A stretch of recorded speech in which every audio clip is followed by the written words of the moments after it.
Hi friends, welcome back to my channel. ఈ స్టోరీకి writer SNMR Sridhar గారండి. శ్రీధర్ గారి అన్ని స్టోరీస్ కి కాపీ రైట్స్ వర్తిస్తాయి. ఆయన పర్మిషన్ లేకుండా యూట్యూబ్ లోనే కాదు మరే ఇతర సోషల్ మీడియా నెట్వర్క్ లో కూడా ఆయన స్టోరీస్ ని అప్లోడ్ చేయడానికి వీల్లేదు. దయచేసి అలా చేయకండి ఫ్రెండ్స్. అలా చేస్తే లీగల్ గా చాలా ప్రాబ్లమ్స్ ఫేస్ చేయాల్సి వస్తుంది. అలానే ఈ స్టోరీస్ చదువుతున్న వాళ్ళైనా వింటున్న వాళ్ళైనా మీరు మరే ఛానల్లోనైనా శ్రీధర్ గారి స్టోరీస్ ని చూసినట్లయితే వెంటనే మాకు కమెంట్ బాక్స్ లో మెసేజ్ చేయండి. ఇది పూర్తిగా శ్రీధర్ గారి ఛానల్ అండి. కేవలం ఆయన స్టోరీస్ మాత్రమే ఇందులో ఉంటాయి. కానీ కొంతమంది పేర్లు మార్చి వేరే ఛానల్స్ లో స్టోరీస్ ని అప్లోడ్ చేస్తున్నారు. మీరలా చూసినట్లయితే నాకు మెసేజ్ చేయండి. ఇక లేట్ చేయకుండా వీడియోలోకి వెళ్ళిపోదాం ఫ్రెండ్స్. ఎస్ఎన్ఎంఆర్ శ్రీధర్ గారు రాసినటువంటి మనోభిరాముడు 72వ భాగం. ఏమంటున్నావురా నువ్వు అన్నాడు నరసింహ. అవునుదరా, ఆ తాళపత్రాలు రాఘవ బాబుకి దొరికాయి. వాటిని తీసుకుని ఆయన ఎక్కడికో వెళ్ళొచ్చాడు. నిజమే చెప్తున్నావా? అవునుదరా, నిజమే. ఎవ్వరికీ తెలియకుండా రాఘవ బాబు వాటిని ఆ బీరువాలో దాచాడు అని పనివాడు చెప్తే నరసింహ వికృతంగా నవ్వుతూ, చాలా మంచి విషయం చెప్పావు. నీకు మంచి బహుమతిస్తాను అంటూ దగ్గరికొచ్చి అతని గొంతుని గట్టిగా నులిపి చంపేశాడు నరసింహ. నాన్నా, వీణ్ణెందుకు చంపావు అని నరేంద్ర అడిగితే, ఎందుకేంట్రా, వీడు బతికుంటే మన గురించి ఆ రాఘవకి చెప్పే అవకాశముంది. కాని వీని చంపితే మనకు తాళపత్రాలు ఎవరు తెచ్చిస్తారు నాన్నా? ఆ సంగతి నేను చూసుకుంటాను, మీరేం భయపడకండి. ఇక్కడ కంప్లీట్ చేశారా అని తవ్వకాలు జరుపుతున్న వాళ్ళని అడిగింది మీనా. అయ్యింది మేడం. ఓకే, నెక్స్ట్ ఇక్కడి నుండి స్టార్ట్ చేయండి, ఓకేనా? సరే మేడం. తర్వాత ఈ ప్లేస్లో కూడా. ఏమ్మా మీనాక్షి, ఎలా ఉన్నావు అని ఇంతలో నరసింహ భూపతి వచ్చాడు. మీరు మీ పనులు చూసుకోండి అని చెప్పి, బానే ఉన్నానండి, మీరెలా ఉన్నారు అని పలకరించింది. ఎంతవరకు వచ్చింది నీ పరిశోధన? మొదలెక్కడో కొనెక్కడో తెలియకుండా సాగుతుంది అనడంతో, చూస్తున్నానమ్మా, దాదాపు 7 ఏళ్లుగా నువ్వు పడుతున్న కష్టం చూస్తూనే ఉన్నా. అందుకే నీకో విషయం చెప్పాలని వచ్చాను. ఏంటి మావయ్య గారు అది? అది ఇక్కడ కాదు, తోటలో ఉన్న బంగళాకిరా. అక్కడ రఘు గురించే కాక నిధి గురించి కూడా అన్ని విషయాలు తెలిసిన వ్యక్తిని చూపిస్తాను. నిధి గురించి తెలిసిన వ్యక్తా? మీరు చెప్పేదంతా గందరగోళంగా ఉందే. అదేంటో ఇక్కడ చెప్పలేను. నా మీద నమ్మకముంటే 1 గంట తర్వాత అక్కడికి రా అని చెప్పి వెళ్ళిపోయాడు నరసింహ భూపతి. రామ్మా, నీకోసమే ఎదురు చూస్తున్నాను అంటున్న నరసింహని పక్కనే ఉన్న రాజేంద్రని చూసి 2 అడుగులు వెనక్కి వేసింది మీనాక్షి. ఏంటమ్మా అలా చూస్తున్నావు? రా, నిధి గురించి తెలిసిన వాళ్ళని చూపిస్తానన్నారు. వాళ్ళెవరో కాదమ్మా, నీ భర్తే. షాక్ అయి, ఏంటి, నా భర్త? అవునమ్మా, ఆ నిధి గురించి తెలిసింది రాఘవకే. లేదు, ఆయనకి తెలిస్తే నాకు చెప్పకుండా ఉండరు. పిచ్చిదానా, ఏ మగాడైనా తన భార్య తనకంటే మంచి స్థానంలో ఉంటే చూడలేడు. మీరబద్ధం చెప్తున్నారు. నా రఘు అలాంటివాడు కాదు. చూడమ్మా, నువ్వు నాకు బిడ్డలాంటి దానివి. చదువుకుని ఉద్యోగం చేస్తున్నావని నువ్వంటే నాకు చాలా ఇష్టం. అందుకే నా కొడుకు నిన్ను ప్రేమించాడని చెప్పగానే నువ్వు నా కోడలవుతావని చాలా ఆశపడ్డాను. కాకపోతే మాకు రాసిపెట్టిలేదు, అంతే. అలాంటిది నీకు అబద్ధం చెప్తానా? ఆ తాళపత్రాలు రాఘవ దగ్గరే ఉన్నాయి. నీ పరిశోధనకు నీ భర్త ఆటంకం అవ్వడం కొంచెం బాధగానే ఉంది. మీరు చెప్తుంది నిజమేనా? అవునమ్మా, పాపం ఇంతలా కష్టపడుతున్నావు. ఆ తాళపత్రాలు ఎక్కడున్నాయో తెలిస్తే నువ్వు అనుకున్నది సాధిస్తావు. కాని దానికి నీ భర్తే అడ్డుగా ఉన్నాడు. కాని మీరు చెప్పింది నేను నమ్మలేకపోతున్నాను మావయ్య. నిజం తల్లి, నీకెందుకు అబద్ధం చెప్తాను? నీ కష్టం చూస్తే నాకు సాయం చేయాలనిపిస్తుంది. రాఘవ ఎలాంటివాడో నీకు చూపిస్తాను. నీ కళ్ళతో నువ్వే చూద్దువు గాని. ఎలా చూపిస్తారు? నేనిప్పుడే రాఘవకి ఫోన్ చేస్తాను. వాడెలాంటివాడో చూపించడమే కాదు, ఎంత కుతంత్రంతో నీ పనికి అడ్డుపడుతున్నాడో కూడా తెలుస్తుంది. కాసేపు ఇక్కడే ఉండు అని బయటికెళ్ళిపోయాడు నరసింహ భూపతి. పనిమీద పక్కూరికి వెళ్లి అప్పుడే తన రూంలోకొచ్చిన రాఘవకి ల్యాండ్ ఫోన్ రింగ్ అవుతుండడంతో లిఫ్ట్ చేసి హలో అన్నాడు. ఏం చేస్తున్నావు రాఘవా అనగానే వాయిస్ గుర్తుపట్టి, చిన్నాన్నా? హా, నేనే, నీ బాబాయిని, నరసింహ భూపతిని. చెప్పండి చిన్నాన్నా. నువ్వు అర్జెంటుగా తోట దగ్గరున్న బంగ్లాకి రా. ఎందుకు? గట్టిగా నవ్వుతూ, ఎందుకంటే నీ పెళ్ళాన్ని కిడ్నాప్ చేశాను. అది నీకు ప్రాణాలతో కావాలంటే నీ దగ్గరున్న తాళపత్రాలు తీసుకుని ఒంటరిగా రా, లేదంటే నీ పెళ్ళాం నీకు శవంగా ఉంచుతుంది. ఏం మాట్లాడుతున్నావు చిన్నానా? తాళపత్రాలేంటి నా దగ్గరుండడమేంటి? బుకాయించకు రాఘవ. మన వంశానికి సంబంధించిన నిధి ఎక్కడుందో ఆ తాళపత్రాల్లో ఉందని, అవి నీకు దొరికాయని కూడా నాకు తెలుసు. నోరు మూసుకుని వాటిని మాకిచ్చి నీ పెళ్ళాన్ని తీసుకెళ్ళు. లేదంటే నీకు తెలుసుగా, నా కొడుక్కి దానిమీద ఎప్పటినుండో కన్నుంది. వాణ్ణి నేనాపలేను. అని చెప్పి ఫోన్ పెట్టేశాడు నరసింహభూపతి. రాఘవకి ఏం చేయాలో అర్థం కాలేదు. అసలు నా దగ్గర తాళపత్రాలున్నట్టు వీళ్ళకెలా తెలుసు అనుకుని ఒక క్షణం కూడా లేట్ చేయకుండా వాటిని తీసుకుని బయలుదేరాడు రాఘవ. తోటలో ఉన్న బంగ్లాకి రాగానే కళ్ళ నిండా నీళ్లతో ఎదురుగా కనపడింది మీనాక్షి. మీనా అంటూ దగ్గరికెళ్ళి, నువ్వు బానే ఉన్నావు కదా అంటుంటే అతని చేతిలో ఉన్న వాటి వైపు చూస్తూ, రఘు, ఇవి నీ దగ్గరుంటే నాకు కావాలని చెప్పలేదా అని ఒక్కో మాట కూడబలుక్కుని అడిగింది. అది కాదు మీనా, ఇవి నన్ను మోసం చేశావా రఘు? లేదు మీనా, వీటి వల్ల చాలా ప్రమాదం జరగబోతుంది, అందుకే నేను. అతని షర్టు కాలర్ పట్టుకుని ఏడుస్తూ, ఏం జరుగుతుంది? ఒకటి కాదు, రెండు కాదు, 7 ఏళ్లుగా వీటి కోసం నేనెంత కష్టపడుతున్నానో నీకు తెలుసు కదా. అయినా కూడా వీటి గురించి నాకొక్క మాట కూడా చెప్పలేదు. ఎందుకు? మీనా, నన్ను అర్థం చేసుకోవడానికి ట్రై చెయ్యి ప్లీజ్. వీటి గురించి నాకు ఈ మధ్య తెలిసింది, కానీ దాన్ని తెలుసుకోవడం అంత ఈజీ కాదు. అందుకే నేను దాన్నెలా దక్కించుకోవాలో మాకు బాగా తెలుసు. దాని గురించి నువ్వేం బాధపడుకు అంటూ వచ్చారు ఇంతలో నరసింహ, రాజేంద్ర. రఘు, వాటినెలా ఇవ్వు అని నరసింహభూపతి అడిగితే, బాబాయ్, నువ్వు చేస్తుంది మంచిది కాదు, దీనివల్ల చాలా పరిణామాలు ఎదురవుతాయి. అవన్నీ మేం చూసుకుంటాం, వాటినిలా ఇవ్వు అని రాజేంద్ర దగ్గరికి రాబోయాడు.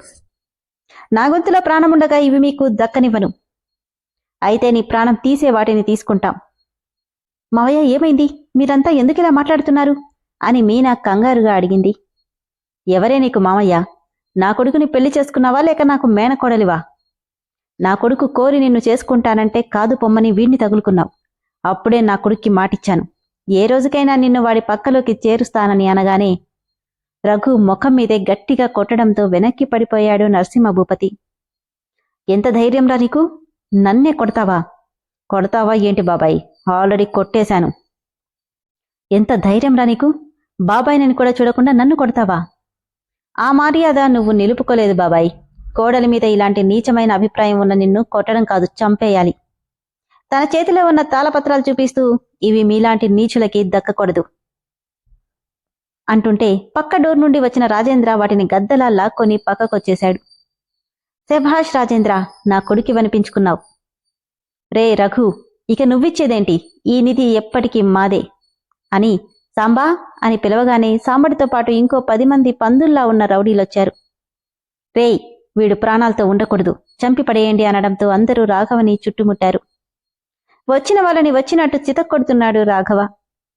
రైసు మిల్లు నుండి పని ముగించుకుని నరసింహభూపతి పొలం వైపు నుండి జీపులో వస్తున్న ఆనంద్ రాఘవ కారు బంగ్లా దగ్గర ఆగి ఉండడం చూసి, అన్నయ్య కారు ఇక్కడెందుకుంది అనుకుంటూనే ఏదో డౌట్ వచ్చి జీపు దిగి ఫాస్ట్గా నడుస్తూ లోపలికెళ్లాడు. రౌడీలను ఎక్కడికక్కడ కొడుతుంటే రాజేంద్ర భూపతి ఓ మూలగా నిలబడి భయంగా చూస్తున్న మీనాక్షి జుట్టు పట్టుకుని లాక్కొచ్చి, రేయ్ రాఘవ అనగానే మీనా అంటూ ఆగిపోయాడు. మిగిలిన రౌడీలు కూడా రాఘవ కదలకుండా 2 చేతులు పట్టుకున్నారు. ఇప్పుడేం చేస్తావురా? నిన్ను కూడా నీ బాబు దగ్గరికే పంపిస్తాను అనగానే షాక్ అయి, ఏంటి, మా నాన్నని నువ్వు చంపావా? ఓ, నీకు తెలియదు కదా, నేనెలాంటి వాణ్ణో నీకు పూర్తిగా చెప్తాను వినరా నా అన్న కొడుకా. నా అన్నని, అదే నీ బాబుని యాక్సిడెంట్ చేయించి చంపించింది నేనే. ఎందుకో తెలుసా? ఊరంతా వాడు మంచోడు, జమీందారు, గొప్పోడు అని పొగుడుతుంటే నేను చూడలేక వాణ్ణి చంపితే నేను జమీందారు అవుతానని పక్కాగా ప్లాన్ చేసి చంపించాను. కానీ వాడి వెనక నువ్వొచ్చావు, నిన్ను కూడా లేపేయాలని ప్లాన్ వేశాను. అప్పుడే ఈ నిధి గురించి తెలిసింది. దీని గోలలో పడి నిన్ను నిర్లక్ష్యం చేశా, లేదంటే ఎప్పుడో లేపేసేవాణ్ణి. తర్వాత ఇదిగో ఇదొచ్చింది.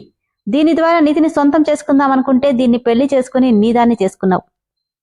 అందుకే తాళపత్రాలు దొరికాయని తెలియగానే నమ్మించి నీ పెళ్లాన్ని నిన్నిక్కడికి రప్పించాను అంటూ తన చేసిన పాపాలన్నీ చెప్తుంటే రాఘవ మీనాక్షిలతో పాటు అప్పుడే లోపలికి వస్తూ ఈ మాటల్ని విన్న ఆనంద్ కోపంగా వెనుక నుండి నరసింహని ఒక్క తన్ను తన్నగానే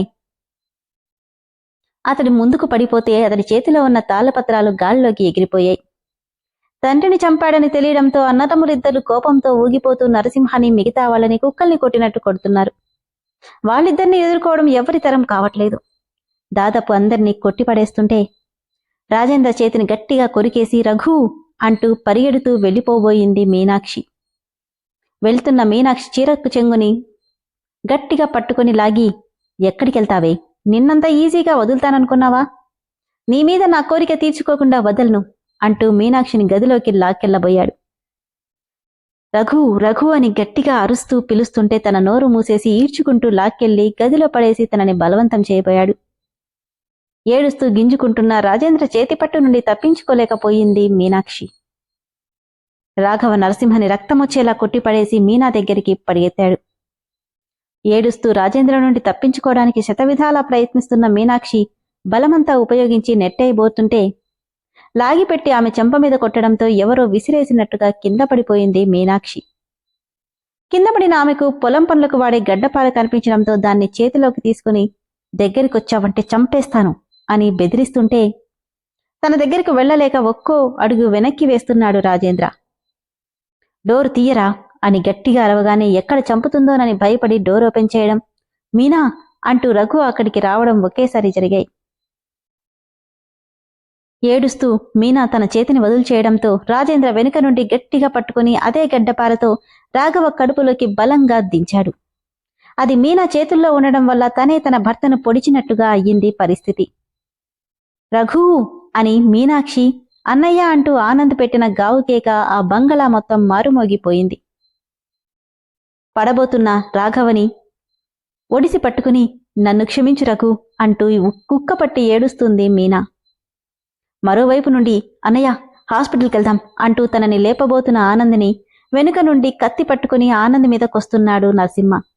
అది గమనించిన రాఘవ ఆనంద్ అంటూ గట్టిగా అరుస్తూ అతన్ని పక్కకి తోసేయడంతో నరసింహభూపతి చేతి నుండి వచ్చిన కత్తి కూడా రాఘవ కడుపులోకే దిగిపోయింది. ఆనంద్ కోపంతో ఊగిపోతూ చేతికందిన గొడ్డలితో నరసింహభూపతిని ఇష్టం వచ్చినట్టుగా నరికేశాడు. నందు ముందు హాస్పిటల్కి మీ అన్నయ్యని తీసుకెళ్దాం అనడంతో రాఘవని 2 చేతులతో లిఫ్ట్ చేసి ఇద్దరు పరుగులాంటి నడకతో వెళ్తుంటే వెనుక నుండి ఆనంద్ తల మీదుగా బలంగా దెబ్బ తగలడంతో చేతుల్లో ఉన్న రాఘవ దేహం 4 అడుగుల దూరంలో పడిపోయింది. ఒంటి మీద శోచనం లేకుండా కింద పడిపోయాడు ఆనంద్. ఆనంద్ ఆనంద్ లే అని మీనాక్షి లేపుతుంటే రాజేంద్ర మీనాక్షిని పక్కకి లాగి పట్టుకోవడం, మరో దారి గుండా వచ్చిన వీరేంద్ర సుత్తితో ఆనంద్ తల మీద వెనుక నుండి బలంగా కొట్టడం ఒకేసారి జరిగిపోయాయి. మీనా రాజేంద్రని విదిలించుకొని ఆనంద్ అంటూ పరిగెత్తుకొచ్చి లే ఆనంద్ ఆనంద్ లే అని ఏడుస్తున్న మీనాక్షిని జుట్టు పట్టుకుని ఈడ్చుకుపోతున్నాడు రాజేంద్ర. ఒకవైపు తమ్ముడు, మరోవైపు భార్యని కాపాడుకోలేక కొనుపుతో కొట్టుమిడుతాడుతున్న రాఘవ ఊపిరి నిర్దాక్షిణ్యంగా నరేంద్ర గొడ్డలితో కడుపులో మరో వెయ్యి వేయగానే అనంతవాయువుల్లోకి కలిసిపోయింది. రఘు అని గట్టిగా అరుస్తూ రాజేంద్రని విదిల్చుకొని రఘు మీద పడి ఏడుస్తుంది మీనాక్షి. రఘు లే రఘు రే అని గుండె లవిసేలా ఏడుస్తుంటే ఎందుకే ఏడుస్తావు? నీకోసం మా అన్నయ్య 7 ఏళ్లుగా ఎదురు చూస్తున్నాడు. వీణ్ణి మర్చిపోయి నా అన్నతో సెటిల్ అయిపో, ఇప్పటికైనా బాగుపడతావని గట్టిగా వీరేంద్ర నవ్వుతుంటే నిప్పులు కక్కే కళ్లతో చూస్తూ కోపంగా వీరేంద్ర కింద పడేసిన అదే గొడ్డలితో నరేంద్రని కసిగా పొడిచేసింది మీనాక్షి. విన్నారు కదా ఫ్రెండ్స్, ఎపిసోడ్ అయితే చాలా ఉత్కంఠగా సాగింది. నాకైతే చాలా బాధగా అనిపించింది. ఎంత దారుణంగా ఇద్దరు అన్నదమ్ముల్ని వాళ్ళు ఎలాంటి పరిస్థితికి తీసుకొచ్చారో చూశారు కదా. ఒక రకంగా చెప్పాలంటే మీనాది కూడా చాలా తప్పుంది. భూపతి చెప్పింది నిజమో అబద్ధమో తెలుసుకోకుండా అతనితో పాటు బంగ్లాకొచ్చి తప్పు చేసింది. మరి తర్వాత ఏం జరగబోతుంది? ఇది చూసిన పిల్లలు ఎలా రియాక్ట్ అవుతారు? తర్వాత ఆనందని తీసుకుని గాయత్రి ఎలా వెళ్ళిపోయింది? వీటితో పాటు అభిరామ్ ఎందుకలా మారిపోయాడో కూడా తదుపరి ఎపిసోడ్లో తెలుసుకుందాం. అలానే ఫ్రెండ్స్, స్టోరీ చాలా ఇంట్రెస్ట్గా ఉంది కదా. ఈ స్టోరీ మెంబర్షిప్లో ఉంది, మీ అందరికీ తెలుసు కదా. స్టోరీ నచ్చినట్లయితే దయచేసి మెంబర్షిప్లో వెంటనే జాయిన్ అవ్వండి. Thank you.